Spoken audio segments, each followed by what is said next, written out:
At 8 a.m. on November 30th, 1939, Soviet artillery opened fire on Finnish positions along the entire 800-mile border between the USSR and Finland. 450,000 shells fell in the first 6 hours. The bombardment was so intense that seismographs in Sweden registered it as an earthquake. By noon, the Red Army had launched a full-scale invasion. 750,000 Soviet troops, 6,500 tanks, 3,800 aircraft. The largest military force ever assembled for an invasion of a single country. Finland had 337,000 soldiers, 114 tanks, 145 aircraft. The Soviet military outnumbered Finnish forces more than 2 to 1. Soviet commanders predicted the war would last 2 weeks, 3 weeks maximum. The Red Army would sweep through Finland, occupy Helsinki, install a communist government, and absorb the country into the Soviet Union. Simple, quick, inevitable. They were wrong. The war lasted 105 days. Finland inflicted catastrophic casualties on Soviet forces. The Red Army lost approximately 167,000 men killed, 300,000 wounded, 5,600 tanks destroyed. The Finns lost 26,000 killed, 43,000 wounded. The kill ratio was approximately 5-1 in Finland's favor, one of the most lopsided defensive victories in military history. Much of this success came from Finnish tactics, guerrilla warfare, ambush attacks, small mobile units striking Soviet columns, then vanishing into forests. The Finns called these tactics mati, surround an enemy unit, cut it off from supplies and reinforcements, then destroy it piece by piece. The Soviets had never encountered this type of warfare. Their doctrine emphasized massive formations, overwhelming firepower, and frontal assault. Against dispersed Finnish ski troops operating in 40-degree fire temperatures through dense forest, Soviet tactics failed catastrophically. But some of Finland's success came from individuals, soldiers who killed so many Soviets that they became legends, men who operated alone, invisible, unstoppable. The most deadly of these was a 33-year-old farmer from the Rautjärvi municipality named Simo Häyhä, height 5 feet 3 inches, weight 140 pounds, occupation before the war, subsistence farmer and occasional hunter. Confirmed kills during the war, 505, all with a bolt-action rifle, no scope, just iron sights, in 100 days of combat. The Soviets called him Belaya Smrt, the White Death. They organized special sniper units specifically to hunt him. They conducted artillery strikes on positions where he'd been spotted. They offered bounties for his death. Nothing worked.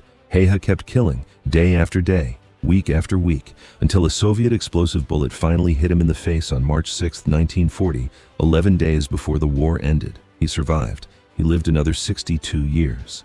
He died in 2002 at age 96, the deadliest sniper in military history. This is his story. Simo Häyhä was born on December 17, 1905, in Rautjärvi, a rural municipality in southeastern Finland near the Soviet border. His family were farmers, poor farmers. They owned 40 salassa, acres of marginal land, rocky soil, short growing season. Hayha started working the fields at age 7, plowing, planting, harvesting, 16-hour days during summer. Survival depended on hard work. When he wasn't farming, he hunted. Finland's forests held deer, elk, hare, and grouse. Hunting supplemented the family's diet. It also taught Hayha skills that would later save his life and kill hundreds of Soviet soldiers. Tracking prey through snow, estimating distance without instruments, controlling breathing to steady a rifle. Patience, waiting hours for a single shot. These skills became instinctive. At age 17, Hayha completed his mandatory military service with the Finnish army. 1 year of training. He qualified as a marksman. Not exceptional, just competent. He could hit targets at 300 meters with iron sights, adequate for military standards. After his service ended, he returned to farming. He joined the Finnish Civil Guard, a volunteer militia. He practiced shooting recreationally, target competitions, small game hunting. He got better, much better. By 1939, Hayha was one of the best rifle shots in Rautjärvi. He'd won several regional shooting competitions. But best in Rautjärvi didn't mean much. Rautjärvi had 5,000 people, mostly farmers. Finland was a country of 3.7 million. Hayha was skilled, but not famous, not special, just a good shot who happened to live 20 miles from the Soviet border. When the Winter War began on November 30th, 1939, Hayha was mobilized immediately. His Civil Guard unit was incorporated into the 6th Company, JR 34, 34th Infantry Regiment. His assignment: defend the Kola sector against Soviet invasion. The Kola was a natural defensive position. Steep banks, dense forest on both sides, limited crossing points, perfect terrain for delaying actions. The Soviet 9th and 14th Armies attacked the Kola sector with 160,000 troops. The Finnish defenders numbered 4,000. Häyhä's company held a 1.2-mile stretch of riverbank with 150 men. The Soviets outnumbered them 40.1. Standard military doctrine said the Finnish position would fall within 48 hours. The defenders would be killed or captured. The Soviets would cross the river and continue their advance toward Helsinki. On December 1st, the first Soviet assault began. 2,000 infantry supported by tanks and artillery. The Finnish defenders opened fire at 400 meters. Hayha was positioned in a snow-covered dugout on the north bank. He carried a Finnish M28-30 rifle, a modified Mosin-Nagant. No telescopic sight, just standard iron sights. He'd deliberately chosen not to use a scope. Scopes reflected sunlight. They fogged in extreme cold. They required you to raise your head higher to achieve proper eye relief. Iron sights were simpler, more reliable, and allowed a lower shooting position. The Soviet infantry advanced in waves. Hayha fired his first shot at 9:17 a.m. A Soviet soldier 250 meters away fell. Headshot. Hayha cycled the bolt, ejected the spent cartridge, chambered a new round, fired again. 2.5 seconds between shots. Another Soviet fell, and another. He fired 27 rounds in 8 minutes, 23 confirmed kills. The Soviet assault stalled. The survivors retreated. Want to see how Hayha killed 505 Soviets in 100 days? Hit that like button. Subscribe for more incredible war stories. Back to the White Death. Over the next 2 weeks, Hayha killed 138 Soviet soldiers, all confirmed by witnesses, all at ranges between 150 and 400 meters. His technique was simple but devastatingly effective. He chose positions with maximum concealment and clear fields of fire. He never fired from the same position twice. After taking shots, he would withdraw immediately, move 200 meters, establish a new position. The Soviets couldn't find him. They couldn't predict where he'd appear next. His concealment methods were masterful. He wore white winter camouflage. He kept snow in his mouth while shooting to prevent his breath from creating visible vapor in the cold air. He poured water on the snow in front of his position so it would freeze into ice. This prevented his rifle's muzzle blast from kicking up snow and revealing his location. He positioned himself in shadows whenever possible. He never shot with the sun behind him because backlight would create a silhouette. The Soviets started noticing a pattern. In the Kola sector, their soldiers were dying from single headshots. No warning, no visible shooter, just sudden death. Commanders interrogated survivors. The reports were consistent. A shot would crack across the battlefield. A soldier would fall. No one saw where the shot came from. Sometimes 2 or 3 soldiers would die within seconds. Then, silence. Soviet intelligence analyzed the pattern. The kills clustered in specific areas, same terrain, same time of day. Always during Soviet assaults, never during quiet periods. This suggested a single sniper, not random fire. A very skilled sniper, possibly the most skilled they'd encountered. By December 21st, Hayha's confirmed kill count had reached 200. His company commander, Captain Arne Judelainen, started keeping detailed records. Date, time, location, range, and confirmation method for each kill. The records were necessary because Hayha's numbers seemed impossible. No one had ever heard of a sniper killing 200 enemies in 3 weeks, but the confirmations were solid. Officer witnesses, bodies recovered and counted, no exaggeration, no propaganda, just documented fact. The Soviets assigned counter-sniper teams to eliminate Hayha. These weren't regular infantry. These were specially trained marksmen from NKVD units. Each team consisted of 3 snipers with scoped Mosin-Nagant rifles and 1 spotter with binoculars. Their mission: locate the Finnish sniper and kill him. The first team arrived on December 23rd. They positioned themselves on the south bank of the Kola River, 600 meters from suspected Finnish positions. They watched for 3 days. On December 26th, they saw a movement. A white figure shifting position in a tree line 400 meters away. The team leader aimed carefully through his PE scope. He fired. The figure dropped. The Soviets assumed they'd killed the Finnish sniper. They reported success to headquarters. But the next day, more Soviet soldiers died from precision headshots. Same sector, same pattern. The Finnish sniper was still active. The Soviets investigated their supposed kill from December 26th. They found a log wrapped in white cloth, a decoy. The Finnish sniper had baited them. The counter-sniper team repositioned. For 5 days, they searched for the real target. They never found him. On January 2, 1940, all 3 Soviet snipers were dead, killed by single shots. The spotter survived. He reported that the shots had come from 3 different directions. The Finnish sniper had circled around them and picked them off one by one. Soviet commanders sent more teams, better equipment, more experienced snipers. Same result. By mid-January, 7 Soviet counter-sniper teams had been deployed to the Kola sector. 12 snipers were dead, 3 were wounded, 2 had deserted. None had successfully engaged the Finnish sniper they were hunting. The man killing them was Simo Häyhä. By January 15th, his confirmed count had reached 312. He was averaging 4.3 kills per day. The Soviets didn't know his name yet. They just knew someone in the Kola sector was systematically destroying their forces. Someone invisible, someone unstoppable, someone their best snipers couldn't find, much less kill. Soviet soldiers started calling him Belaya Smrt, the White Death.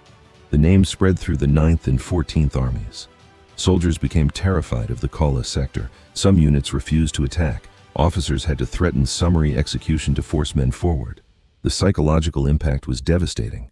The White Death wasn't just killing soldiers. He was breaking morale across entire divisions. Finnish intelligence intercepted Soviet radio communications. They heard commanders discussing the White Death, requesting additional sniper teams, demanding artillery support to eliminate suspected sniper positions. The Finns realized they had a propaganda asset. Stories about Hayha began appearing in Finnish newspapers. The Sniper of Kola, Finland's deadliest soldier. The stories were factually accurate but emphasized the individual heroism angle. Hayha didn't care about fame. He rarely spoke. When he did speak, it was terse, practical sentences. After killing 312 Soviets, a journalist asked him how he felt about his success. Hayha's response: "I did what I was told to do. They were shooting at us. I shot back." No bravado, no pride, just matter-of-fact description. His daily routine was brutal. Wake at 4 o'clock a.m., eat dried fish and bread, prepare his rifle, move to a pre-selected position before dawn. Wait. The temperature was typically 25 degrees to 40 degrees. He wore multiple layers of wool clothing under his white camouflage smock. He rubbed animal fat on exposed skin to prevent frostbite. He kept his rifle wrapped in cloth until ready to shoot. Metal exposed to extreme cold would burn bare skin on contact. He would remain in position for up to 16 hours, motionless, watching. When Soviet troops appeared, he would evaluate targets. Officers first, machine gunners second, radio operators third. He prioritized high-value targets. Killing a lieutenant or a radio operator disrupted Soviet coordination more than killing regular infantry. He fired only when certain of a kill. Wasted ammunition was unacceptable. Finnish logistics were strained. Bullets were precious. Every shot had to count. Hayha's hit rate was approximately 92%. Out of every 100 shots fired, 92 resulted in confirmed kills. This efficiency was extraordinary. Most combat snipers achieved 60 to 70% hit rates. After shooting, he would wait exactly 90 seconds before withdrawing. This timing was calculated. Soviet doctrine called for immediate artillery response to sniper fire. Forward observers would mark the shot location. Artillery would fire. But the process took approximately 120 seconds from shot to impact. By waiting 90 seconds, Hayha could observe whether his shot had been spotted, then withdraw with a 30-second safety margin before shells arrived. By February 1, 1940, his confirmed count reached 400. No sniper in history had ever achieved such numbers. The Soviets intensified their efforts to kill him. They conducted deliberate artillery strikes on likely sniper hides. They sent infantry patrols to flush him out. They offered a bounty. Any soldier who killed the White Death would receive a promotion, a medal, and 30 days leave. Nothing worked. Hayha continued killing. Finnish commanders tried to protect him. They ordered him to rest, take a week off, let other snipers rotate into the position. Hayha refused. He said that the Soviets are still coming. I'm still shooting. His superiors couldn't force him to stop. He was a volunteer, not a conscript. He could technically leave whenever he wanted. But he stayed, day after day, killing Soviets. On February 17th, Soviet forces launched a massive assault on the Kola sector. 18,000 infantry, 80 tanks. Concentrated artillery bombardment followed by wave attacks. The Finnish defenders were overwhelmed. Some positions fell. The line contracted. Hayha's company was pushed back 800 meters. They established new positions. Hayha adapted. He continued shooting. During the February 17th assault, Hayha killed 25 Soviets in 4 hours. His ammunition ran low. He scavenged cartridges from dead Finnish soldiers. He fired captured Soviet ammunition when Finnish rounds were unavailable. The quality was poor. Soviet manufacturing tolerances were looser than Finnish. The bullets were less accurate.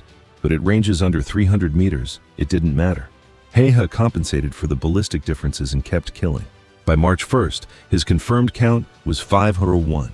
In 91 days of combat, he had personally killed more enemy soldiers than some entire Finnish companies. His impact on Soviet morale was immeasurable. Entire battalions avoided areas where the White Death was reported to operate. But the Soviets were adapting. They stopped using frontal assaults in the Kola sector. Instead, they used artillery, massive concentrations, overwhelming firepower. They couldn't find the White Death, so they would destroy everything. If every position was obliterated, eventually they'd kill him. On March 6, 1940, Soviet artillery conducted a deliberate strike on a tree line where Hayha had been spotted the previous day. 400 shells in 20 minutes. The entire area was devastated. Trees shattered. Ground churned to mud. When the barrage ended, a Soviet patrol advanced to confirm battle damage. Hayha was alive. He'd moved from that position 18 hours earlier. He was 400 meters north, concealed in a snowbank, watching the Soviet patrol through his iron sights. He fired. The lead Soviet soldier dropped. Headshot. Hayha's 502nd kill. He cycled the bolt. Fired again. 503. Again. 504. The surviving Soviets scattered. One Soviet soldier, later identified as Private Ivan Petrov, carried a Tokarev SVT-40 semi-automatic rifle. He didn't run. He dropped prone, scanned for the shooter, and saw a tiny disturbance in the snow 250 meters away. A white mound that looked slightly wrong. Petrov aimed at the disturbance and fired 3 shots rapidly. Semi-automatic fire allowed faster follow-up than Hayha's bolt action. One of Petrov's bullets hit Hayha in the face. The bullet hit Hayha at 2:47 p.m. on March 6, 1940. An explosive round, 7.62 by 54 mm with a soft lid core designed to fragment on impact. It entered through his left cheek, destroyed his upper jaw, shattered 11 teeth, and exited through the right side of his face, taking half his lower jaw with it. The impact threw him backward. He lost consciousness immediately. Private Petrov saw the white figure collapse. He fired 2 more shots into the snowbank to confirm the kill. Then, Soviet artillery opened fire again. The patrol retreated. They assumed the Finnish sniper was dead. No one could survive a facial wound like that. Even if he somehow lived, he'd bleed out in minutes. The temperature was 31 degrees. Blood loss and hypothermia would finish what the bullet started. But Hayha wasn't alone. Finnish soldiers from his company had been observing his position from 80 meters away. They'd seen him get hit. Corporal William Pilkus and Private Anisari ran to his position immediately. They found Hayha unconscious, face destroyed, blood pooling in the snow. His breathing was irregular, gurgling. Blood was flowing into his airway. He was drowning in his own blood. Pilkus cleared Hayha's throat with his fingers. He turned Hayha's head sideways so blood would drain out instead of down. Sari applied bandages. They wrapped Hayha's entire head, leaving only his nose exposed. Then they carried him back to Finnish lines. The nearest aid station was 1.2 kilometers away through snow-covered forest. No roads, no stretcher. They carried him between them. Hayha remained unconscious. They reached the aid station at 3:15 p.m. The medical officer, Lieutenant Erkki Metsäaho, examined Hayha. The damage was catastrophic. Most of his jaw was gone. His tongue was partially severed. Multiple facial bones were shattered. Metsäaho had no surgical equipment, no anesthesia, no antibiotics, just bandages and morphine. He administered morphine and stabilized the bleeding as much as possible. "He needs a hospital," Metsäaho said. "Real surgery. I can't help him here." The nearest hospital was in Kotka, 140 kilometers west. The journey required evacuation by sled to the road, then transport by truck. In Hayha's condition, the trip would take 8 hours minimum. Metsäaho didn't think he'd survive that long, but leaving him at the aid station meant certain death. At least evacuation offered a chance. Hayha was loaded onto a medical sled at 4:00 p.m. 2 soldiers pulled the sled through the forest to the main road. They reached the road at 6:30 p.m. A military truck transported him to Viipuri, where a field hospital had been established. He arrived at 11:45 p.m., 7 hours after being shot, still unconscious, still bleeding intermittently. The surgeon at Viipuri, Captain Jaakko Savalainen, examined him. The facial reconstruction required would be extensive, multiple surgeries, weeks of recovery. But first, Hayha had to survive the night. His blood pressure was dangerously low. 70/40. His body was in shock. Savalainen administered IV fluids and blood transfusions. By 3:00 a.m., Hayha's blood pressure had stabilized at 90/55. Not good, but survivable. Savalainen performed emergency surgery at 6:00 a.m. on March 7th. He cleaned the wound, removed bone fragments, and sutured damaged tissue. The left side of Hayha's face was reconstructed using wire mesh to replace the missing jawbone. The right side required less work, but still extensive repair.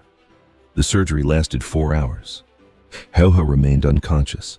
He didn't wake on March 7th, or March 8th, or March 9th. He was in a coma. His body was shutting down non-essential functions to conserve energy for healing. The doctors monitored him constantly. They expected to die. Facial trauma this severe, combined with blood loss and hypothermia exposure, was usually fatal. But Hayha's vitals remained stable. Weak, but stable. On March 13, 1940, the Winter War ended. Finland and the Soviet Union signed the Moscow Peace Treaty. Finland ceded 11% of its territory to the USSR, but in independence. The Soviets had achieved a Pyrrhic victory. They'd gained land but suffered catastrophic casualties. 167,000 dead. International reputation destroyed. Military weaknesses exposed. Stalin would later execute many Soviet commanders for incompetence during the Winter War. In the hospital at Viipuri, Hayhä remained unconscious. The war he'd fought so effectively was over. He'd never know that Finland had survived, that the Soviets had been stopped, that his 505 confirmed kills had contributed to the defense that saved his country. On March 13th, the same day the peace treaty was signed, Hayhä woke up, 7 days after being shot. His first sensation was pain, overwhelming pain radiating from his face. His second sensation was confusion. He tried to speak. His jaw wouldn't move. He tried to open his mouth. Nothing. He raised his right hand to his face. Bandages. His entire head was wrapped. A nurse noticed he was conscious. She called for Dr. Savalainen. The doctor examined Hayhä. "Can you hear me?" Hayhä nodded slightly. "You were shot in the face. March 6th. You've been unconscious for 7 days. The war is over. Finland survived. You survived. But your injuries are severe. You've lost most of your jaw. We've reconstructed what we could. You'll need more surgeries. Do you understand?" Hayhä nodded again. He tried to speak. Only gurgling sounds emerged. His tongue was too damaged. His jaw was immobilized with wire. Speaking was impossible. Over the next 3 months, Hayhä underwent 6 more surgeries. Doctors reconstructed his jaw using bone grafts from his hip. They repaired his palate. They rebuilt his cheekbone. The left side of his face would never look normal. Permanent disfigurement, scarring, asymmetry. But he could eat. He could breathe normally. Eventually, he would be able to speak, though his pronunciation would be affected permanently. By June 1940, Hayhä could walk.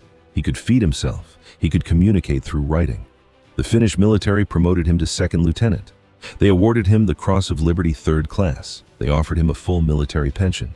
He accepted the promotion and the medal. He declined the pension. He said he didn't need special treatment. He would return to farming. Want to see what happened to the White Death after the war? Hit that subscribe button and turn on notifications. Back to Hayhä's story. In August 1940, Hayhä returned to Rautjärvi. His farm had been in the territory ceded to the Soviet Union. He'd lost everything: land, house, livestock. The Finnish government provided relocation assistance. Hayhä bought 40 acres near Ruokolahti. He built a small cabin. He resumed farming. His face frightened people. Children stared. Adults looked away quickly. Hayhä didn't care. He worked his land. He hunted occasionally, though shooting was difficult now. The facial damage had affected his vision slightly. His left eye didn't track perfectly. His depth perception was compromised. He could still shoot accurately at 100 meters. Beyond that, targets became blurry. He never spoke about the war unless directly asked. When asked how many Soviets he'd killed, he would say, "I only did my duty." When asked if he regretted killing so many, he said, "I would have regretted it if they'd killed my countrymen." When asked about being shot, he said, "It hurt." In 1941, the Continuation War began. Finland allied with Germany against the Soviet Union, attempting to reclaim lost territory. The Finnish military asked Hayhä to return to service. He declined. His injuries prevented effective combat duty. He spent the Continuation War farming and occasionally training new snipers. He taught them concealment techniques, breathing control, patience, the skills that had kept him alive and killed 505 Soviets. The war ended in 1944. Finland signed an armistice with the USSR. More territory was ceded. Hayha's original farmland remained in Soviet control. He would never see it again. He continued farming near Ruokolahti. He lived alone. He never married. He had no children. In the 1970s, historians began researching the Winter War extensively. They discovered Hayha's records. 505 confirmed kills, the highest sniper count in military history. By comparison, the second highest confirmed count was 542 by Soviet sniper Lyudmila Pavlichenko, but her kills were accumulated over nearly 2 years. Hayha's 505 kills came in just 100 days. His average of 5.05 kills per day had never been matched. Journalists started requesting interviews. Hayha granted a few. He was always polite but terse. A journalist from Sweden asked him what he thought about during those long hours waiting in the snow. Hayha replied, "I thought about not freezing." Another journalist asked if he felt like a hero. Hayha said, "Heroes are people who do extraordinary things. I just shot people who were shooting at me. That's not extraordinary. That's survival." In 1998, Russian President Boris Yeltsin visited Finland. During a diplomatic dinner, someone mentioned Simo Häyhä. Yeltsin asked to meet him. Häyhä was 92 years old. He traveled to Helsinki. The meeting lasted 15 minutes.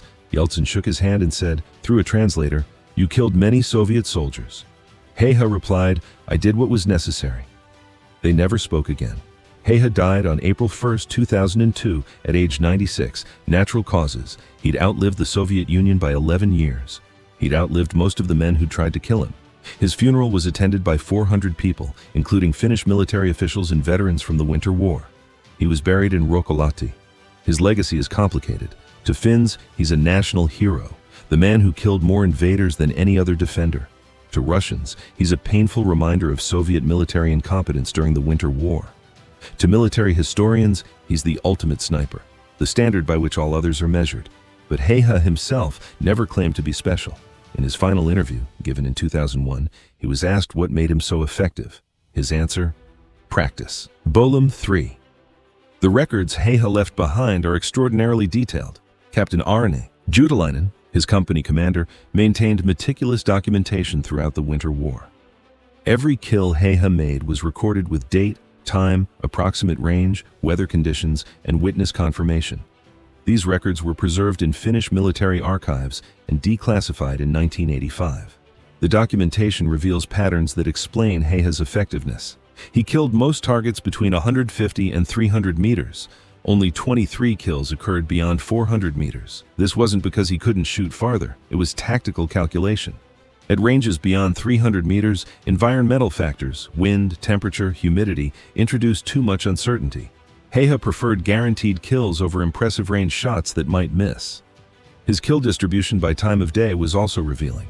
67% of his kills occurred between 6:00 a.m. and 10:00 a.m. This was deliberate. Soviet forces typically attacked at dawn. They were cold, tired, and focused on advancing, not on scanning for threats. Their situational awareness was reduced.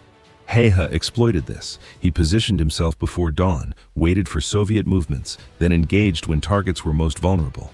Weather analysis showed he killed more Soviets during snowfall than during clear conditions. Snow reduced visibility. Soviet soldiers couldn't see distant threats. They moved more carelessly. Häyhä's white camouflage made him invisible against falling snow. On clear days, he was more cautious, fewer shots, more selective targeting. His ammunition consumption was documented precisely.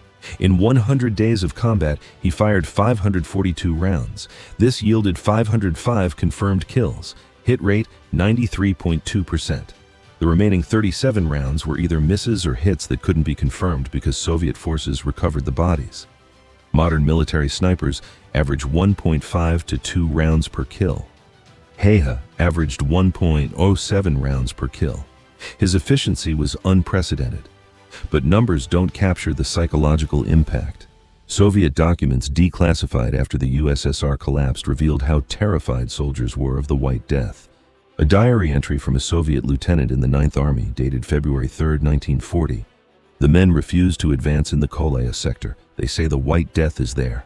I've had to threaten execution to force them forward. Yesterday we lost 14 men, all headshots, all from an unseen shooter. The men believe he's a ghost. I'm starting to believe it too. Another entry from a different Soviet officer, February 18, 1940. We sent 3 sniper teams to eliminate the Finnish shooter.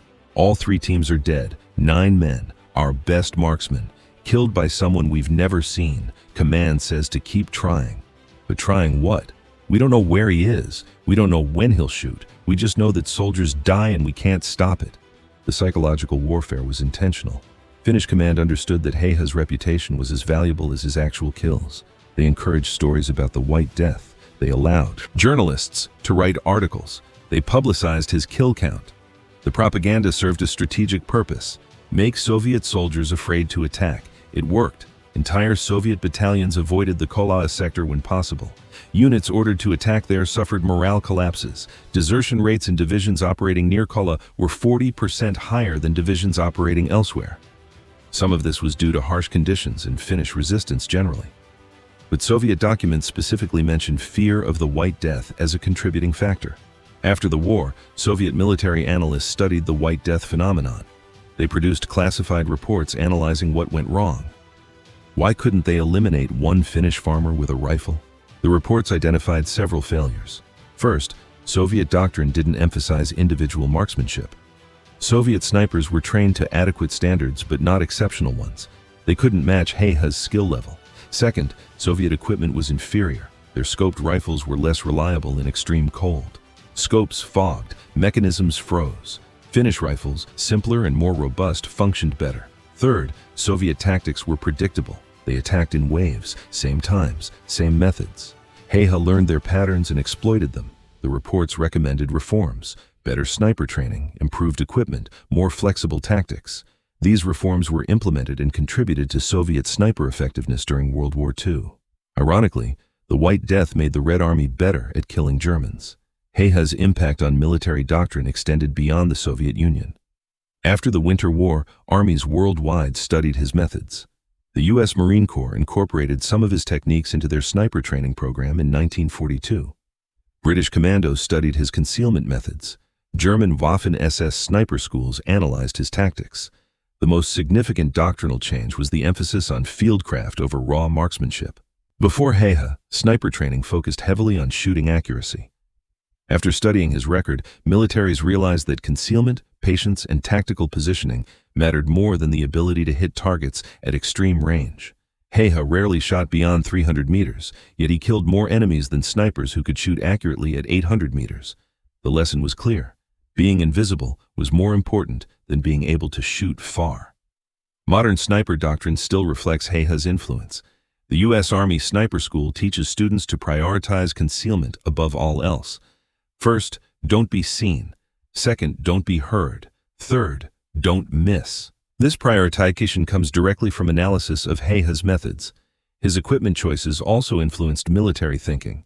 Hayha's refusal to use a telescopic scope seemed counterintuitive. Scopes magnify targets and theoretically increase accuracy, but Hayha understood that scopes introduced vulnerabilities. They reflected light. They required higher head position. They were mechanically complex and prone to failure. His iron sight-only approach demonstrated that simple, reliable equipment could outperform sophisticated gear if the operator had sufficient skill. This lesson was reinforced during the Vietnam War, when American snipers discovered their complex scopes often failed in jungle humidity. Some snipers removed their scopes and used iron sights, achieving better results. The military developed more robust optics, but Hayha's principle remained: reliability matters more than sophistication. In 1979, a Soviet sniper instructor named Vasily Zaitsev visited Finland. Zaitsev had 242 confirmed kills during the Battle of Stalingrad in 1942-43. He was considered one of the greatest Soviet snipers. He requested to meet Hayha.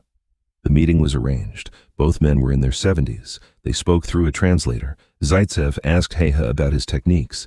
Hayha described his camouflage methods, his breathing control, his target selection priorities. Zaitsev asked how Hayha dealt with the stress of killing. Hayha replied, "I didn't think of them as people.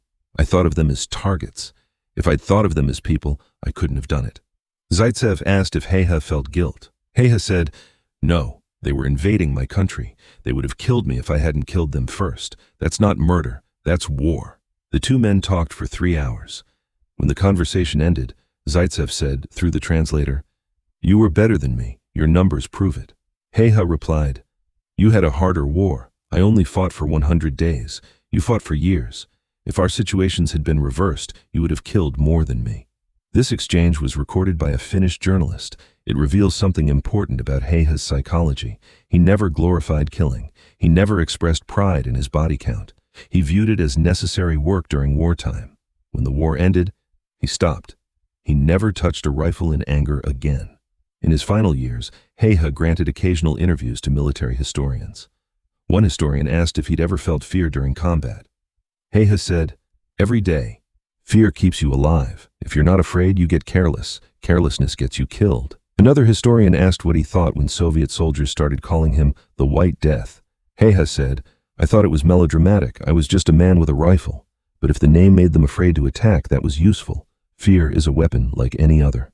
A Finnish documentary filmmaker asked him in 1998 if he would do it again if Finland were invaded today. Hayha was 92 years old. He thought for a long time before answering. If I were young and strong, yes. If my country needed me, yes. But I'm old now. I can barely walk. My eyes are weak. I couldn't see a target at 50 meters anymore.